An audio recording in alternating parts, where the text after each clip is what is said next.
Hey everyone, welcome back to the channel. Today we're diving into the warm vertical compaction technique, which is a pretty key method in endodontics for creating a dense three-dimensional seal inside the root canal. So this technique was originally described by Schilder back in the 1960s, and it's become like a go-to for complex cases where precision really matters. So at its core, the warm vertical compaction technique involves heating gutta percha so it softens and can be compacted vertically into the root canal, filling all those intricate spaces. To make this work effectively, the canal itself has to be shaped properly. According to Schilder's objectives, the canal should taper smoothly from the coronal opening all the way down to the apex.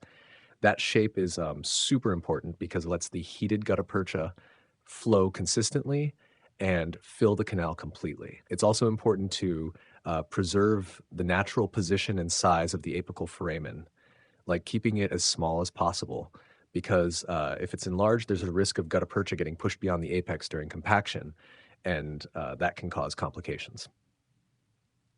So when is this technique uh, especially useful? Well, it's super handy when a standard master cone can't adapt well, like in cases of internal resorption, ledges, or large lateral canals. Warm vertical compaction um, adapts really well to these irregularities, helping you get a reliable seal.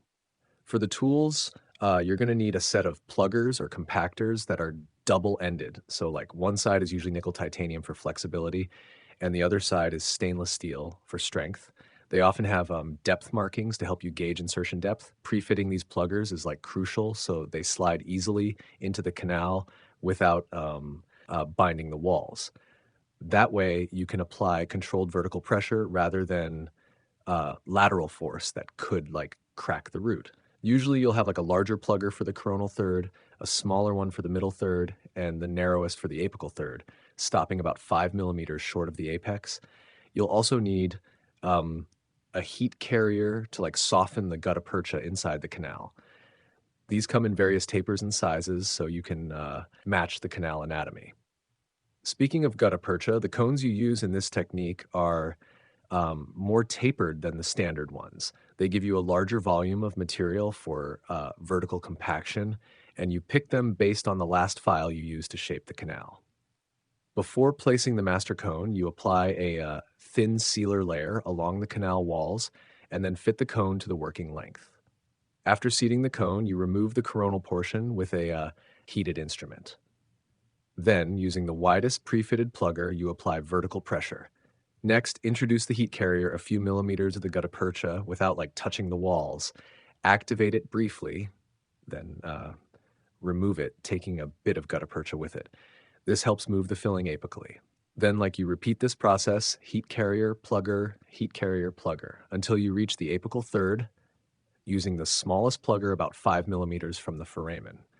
Once the apical portion is filled, you backfill the middle and coronal thirds, either by adding small increments of gutta percha and repeating the heating cycle, or using thermoplasticized gutta percha systems. In anterior teeth, make sure to keep the filling at least 2 millimeters short of the gingival margin to prevent discoloration. And in multi-rooted teeth, make sure to fill all the canals and the pulp chamber to seal any accessory canals that could otherwise harbor bacteria. This technique offers excellent sealing both apically and laterally, including in lateral and accessory canals, big wins for preventing reinfection. But it does have downsides. It's more time consuming than cold lateral compaction. There's a risk of vertical root fracture if too much force is applied. And if gutta percha is accidentally extruded beyond the apex, it's really difficult to retrieve.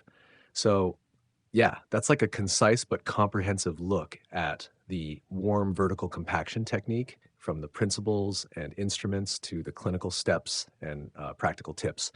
Mastering this technique is a huge step forward in achieving high quality root canal therapy. Thanks for tuning in today. If you found this breakdown helpful, hit that like button and subscribe for more dental deep dives. I'll see you in the next video.